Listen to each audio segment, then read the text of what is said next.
Welcome back to What Arty Noobs for General Disturbance. This is the 212A, the Tier 9 Soviet SPG. We're located on the northeast corner of Westfield, and this one is under the command of Yarbas of OLIMP. Time to roll out. Game on. Well, this is the Arty that was devised from the hull of the KV-220. Never got put into production, but it would have been very interesting if it had been. It's got a B4 howitzer, the 203mm howitzer, which is capable of doing 900 alpha and penetrating 52mm of armor with a 10.4 meters burst radius, stun duration of between 12.5 and 28 seconds. And it appears that he's making a kind of nest here, which is kind of useful because you can't be seen very easily the tanks that are actually coming down from the south, if they're coming up from the south rather. Going for the Type 68. Oh, direct hit right on the engine deck. No way that guy was going to survive. So he's off to an early start. He's got the only kill so far in the game. Okay, looking elsewhere, we can see a Skoda T56 and the IS-6B. The Skoda's probably the better target at the moment because he's hugging the ridgeline. But he's pulling back to reload. Obviously, it's a two-shot autoloader. Lining up. Looks good. Rounds out. Well, it landed in front of him for only 66. Okay. Can focus on these two for the moment and see how much we can get. Jagdtiger and 257 are hanging back at the moment. Oh, there's a Caliban there as well. Okay, he's focusing on the IS-6B. Lines up, rounds out. Again, it landed short. So RNG is not being kind to us today. The standard reload for this RT is 37.39 seconds. Yarbas has got 29.35. So he has knocked 7 seconds off the reload time.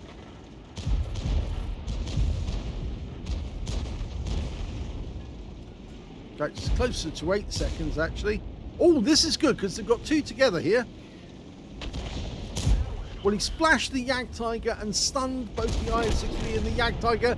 Oh, got a bit of stun assist as well when the Jagdtiger went down. The enemies lost their Skoda, and the IS-6B is coming around to help that Caliban now. I think the Caliban will probably be the one to hit because, of course, he's got a longer reload, and he has gone down. So he was taken out by the Renegade. In fact, everybody's now focusing on these guys.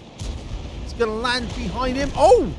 Well, he got the stun assist, and he got some stun as well. So, yeah.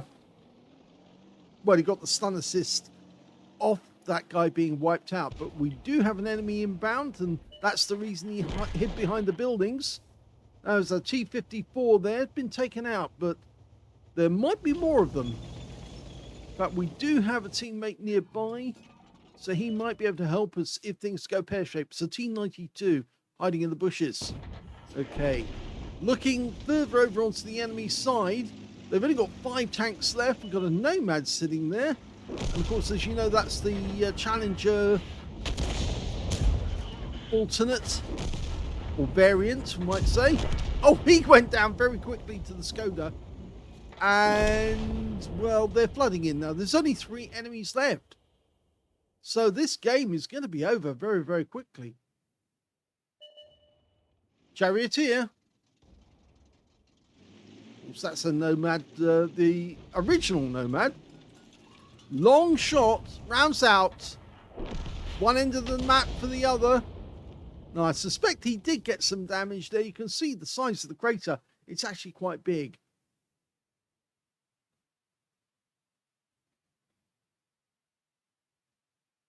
Okay, 50 TP's going up to have a look. We're almost reloaded. There's an E50 over here. Now, he's full health. Now, the Nomad has asked for fire on this guy. Rounds out straight away. Oh, he's backing away from that. So, yes, he got some stun, but a small amount of splash.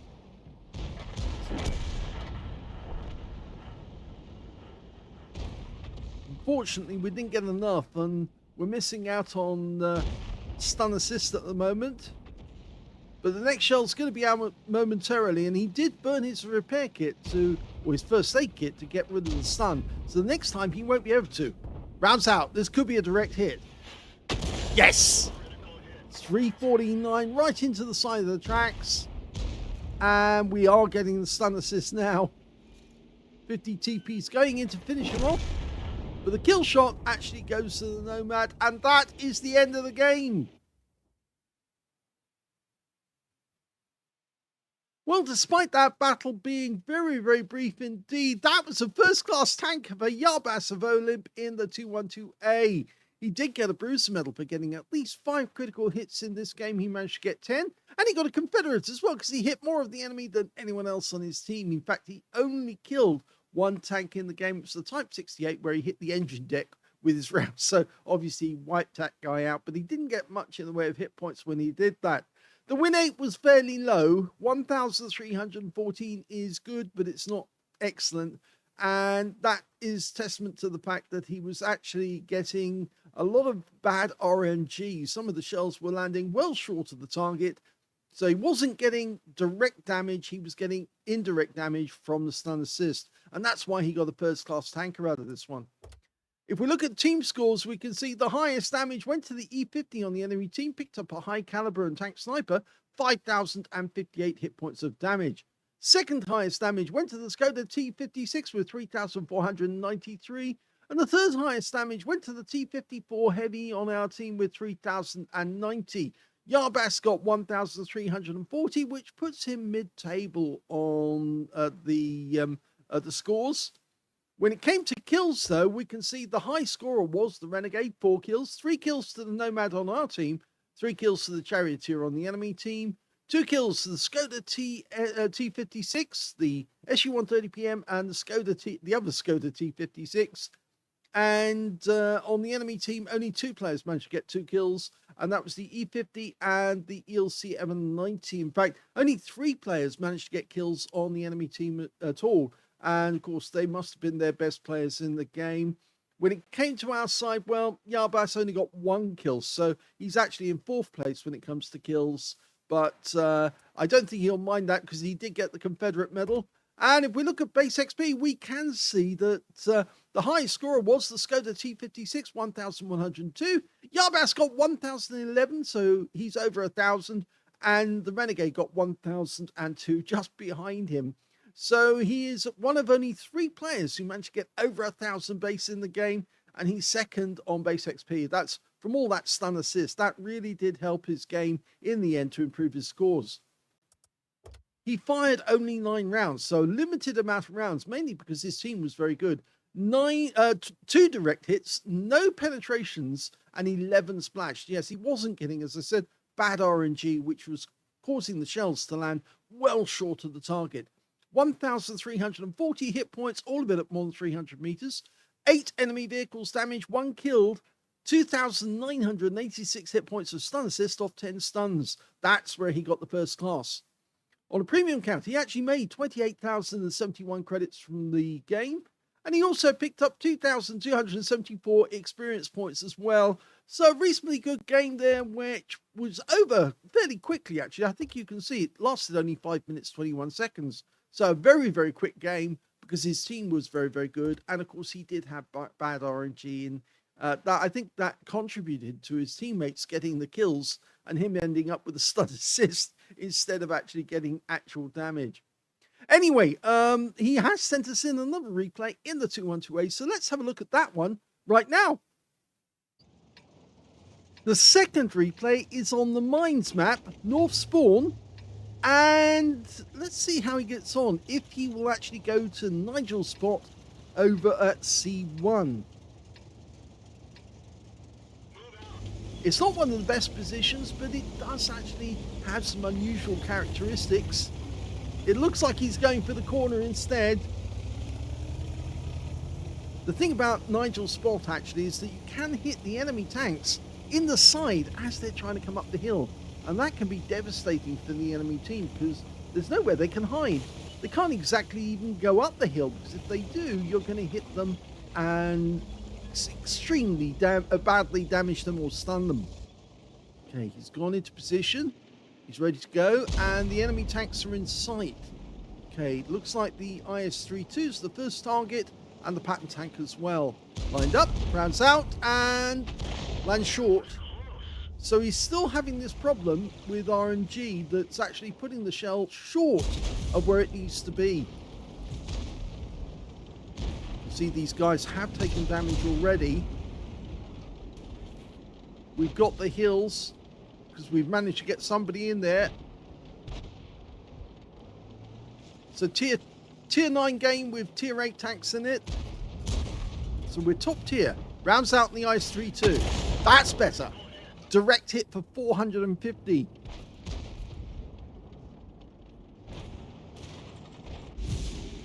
Okay, the enemy Arty is an FV3805. He's been spotted from the hill, and he is already starting to take damage. I don't think he's going to survive much longer, because we can see exactly where he's headed to fire from. There's only one Arty on the enemy team, and we're going to plant a shell in there. With his bad damage, it's more likely he will die straight away.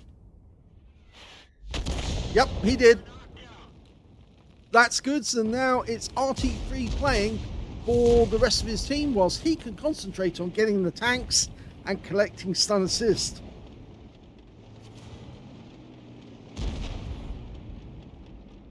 Okay, we can't see these guys now. Unfortunately, our guys are not spotting them. Ah, that's better. Somebody got within proximity, or somebody got a visual sight. That splashed the Patton. It amuses me, actually, because ever since they brought the Patton in as a premium tank, in actual fact, there are a huge number of Patton variants in the game, and if you check through it, you'll actually be surprised at how many there are. Almost reloaded. That fast reload is very helpful. Rounds out on the 257. Lands short again.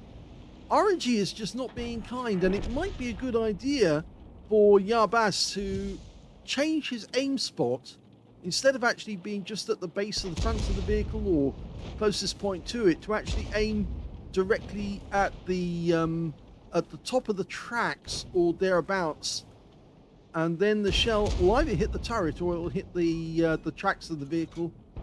He's doing it this time, but except the tank moved forward just in time to avoid shot. Again, I think these tanks might actually have the warning, which is actually allowing them to get out of the way. Now, the one good thing from being in the corner on this particular map is that you can shoot at the enemy tanks that are on the middle island. In fact, a Batchat 12 ton and a Barask has turned up there, and he might want to direct a bit of attention their way to stop them coming north, because they're not alone. There's a whole bunch of tanks behind them. Well, there goes a shot on the 257. He's picked up 378 this time, and of course got stun assist. You can see the shell landed a little bit higher on the upper plate.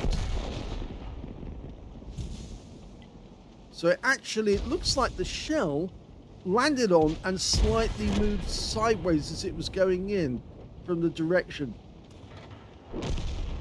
Our G-Saw's moving, changing position. He's going to go to the middle island. And the 257 is now out of the game. Okay, we've changed position, but actually we're more exposed now than before. Looking at A and BT, who's trying to fire shells into our guys who are near the top of the hill. Got a red line. It's one of the rocks is in the way. But look at the enemy coming up to the middle island. He's in trouble now. He's been spotted. Of course, there's no Arty on the enemy team, which means they can't hit him that way, but they'll certainly trap him in here and he can't move out. So he's going for the Batchat 12 ton. That's the one with the lighter armor. Fires in. Oh, now that's interesting. The G-Saw 1010 managed to get a shot on him from all the way down the south near the middle. You can see he's a long way away. There he is. Luckily, it did hit the tracks. It wasn't a damaging shot. Well, it's blocked anyway. Got to remember that the 212A is based on a heavy tank, so it's got thick armor. It's actually quite a heavyweight Arty. 57 tons, 57 and a half tons actually. So a big heavyweight. Part of the KV series of vehicles. Lining up. Okay, wasn't fully dialed in there, but now we're going for the AMBT. We've got a red line, so we can't use that. But we can use the Skoda. And he's got plenty of hit points. Line up. And, oh, unfortunately that didn't work, but the 1010's in sight. We're going to, oh, again, he keeps resetting his aim. And the shell hit the rock because it wasn't fully dialed in when he fired. I think that the technique there is to actually pick a spot ahead of the target that you know it's going to go through and then dial in on that specific spot so that when the shell is released, it's fully dialed in and it will go directly to the spot you want. Of course, then you're up to RNG, but you can see that batch at 12 tons pulled back. So I think he might have actually given that guy a bit of a nudge.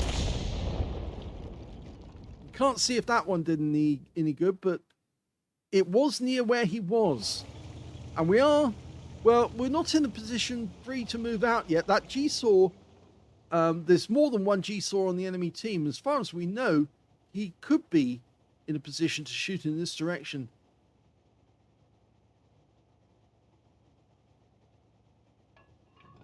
We're one down on the enemy at the moment. One of the advantages of being in position C1, or Nigel's spot, is that the enemy can't see you unless they get round the corner. So you can keep pumping those shells out, and there's not a lot they can do. Oh! Another good kill this time. It's the G-Saw 1010, and that's his third kill of the game. But unfortunately, one of the enemy has got into the hill. It's the Batchat, and he's unloading. But he doesn't unload for long because the Sharp Future 4 puts him down. Got a Skoda T56 north of the entrance. He goes down very quickly. I think the enemy are throwing this away now. We've got the AMBT down here. We can get a shot. Now pick a spot ahead of him. Dial in. Don't try to chase the target. He fired and he got the ring from actually hitting the target, the twang. And now it's only a G-Saw 1010. As we see, the shells can easily go through a G-Saw because it doesn't have the armor. But the game is over, and that's it. We've won.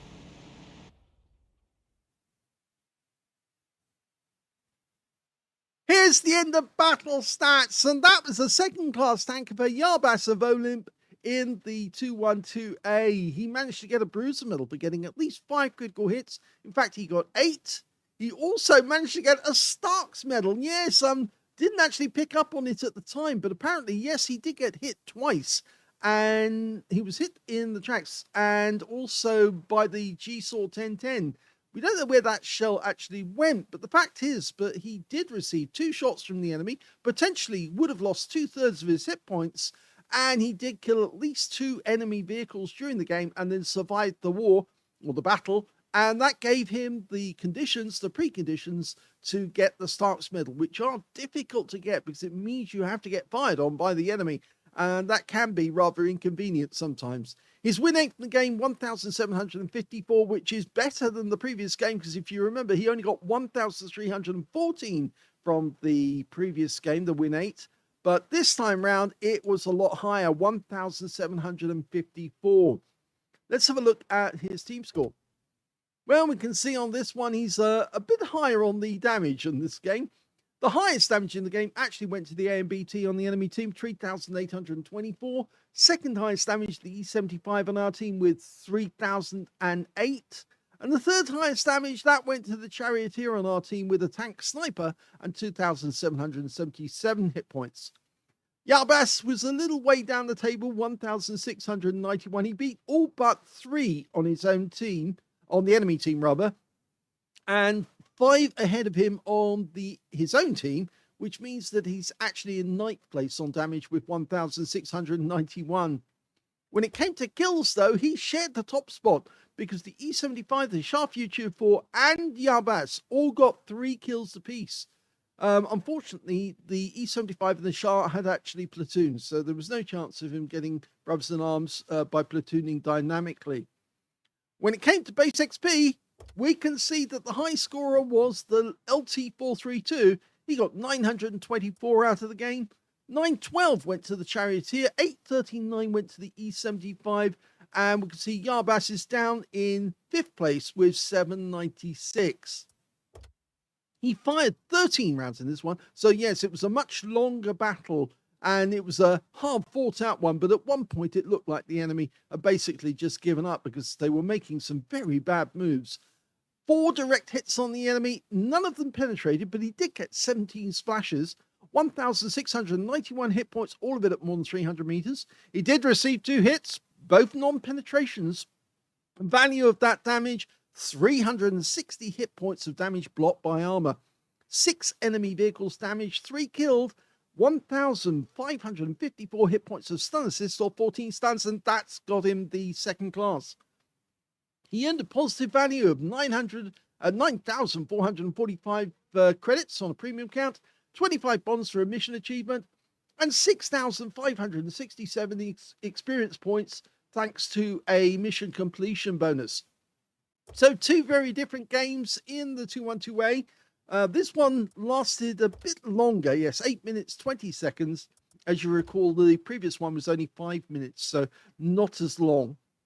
But I think he did have a little bit of fun in this game because he did get some better hits on the enemy. If you enjoyed this replay, please give this video a like, do subscribe to our channel, leave a little comment down below because it feeds to the algorithm, and thank you for watching.